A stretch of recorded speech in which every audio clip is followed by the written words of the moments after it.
Vision 2047 plan ప్రకారం జిల్లాను అభివృద్ధి చేసేందుకు కృషి చేయాలని జిల్లా ఇన్ఛార్జి మంత్రి హోంశాఖ మంత్రి వంగలపూడి అనిత పిలుపునిచ్చారు.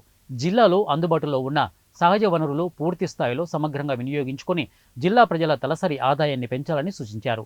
వెనుకబడిన జిల్లాగా ఉన్న పేరును రూపుమాపాలని పిలుపునిచ్చారు.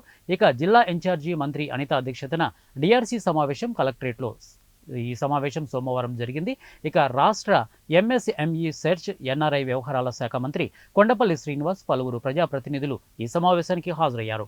ఈ సమావేశంలో ఆర్ఎండ్బి, త్రాగునీటి సరఫరా, భూగర్భ జలాశయాలు, వ్యవసాయ శాఖ, పంచాయతీ శాఖ, పంచాయతీరాజ్, నీటిపారుదల, గ్రామీణ ఉపాధి హామీ, ఇక గృహ నిర్మాణం, విద్యుత్, పౌర సరఫరాలు తదితర శాఖలకు చెందిన అంశాలపై సుదీర్ఘంగా చర్చించారు. ఈ సమావేశంలో చర్చించిన అంశాలపై తీసుకున్న చర్యలను వచ్చే సమావేశంలో తెలియజేయాలని ఆదేశించారు. ఇక ముఖ్యమంత్రి ఈ ఆదేశాల మేరకు ఇక నుంచి నెల డిఆర్సీ నిర్వహిస్తామని ప్రకటించారు.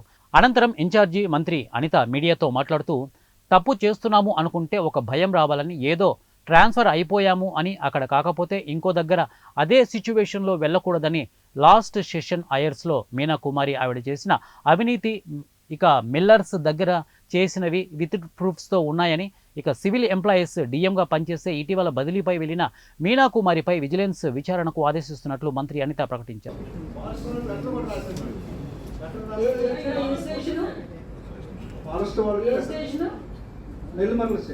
ఇక్కడ ఒక భయం క్రియేట్ అవ్వాలి, ఒక భయం రావాలి. తప్పు చేస్తున్నాము అనుకుంటే భయం లేకుండా ఏదో ట్రాన్స్ఫర్ అయిపోయాము, ఇక్కడ కాకపోతే ఇంకొక దగ్గర కాకపోతే ఇంకొక దగ్గర అన్న సిచ్యువేషన్ వెళ్ళకూడదు.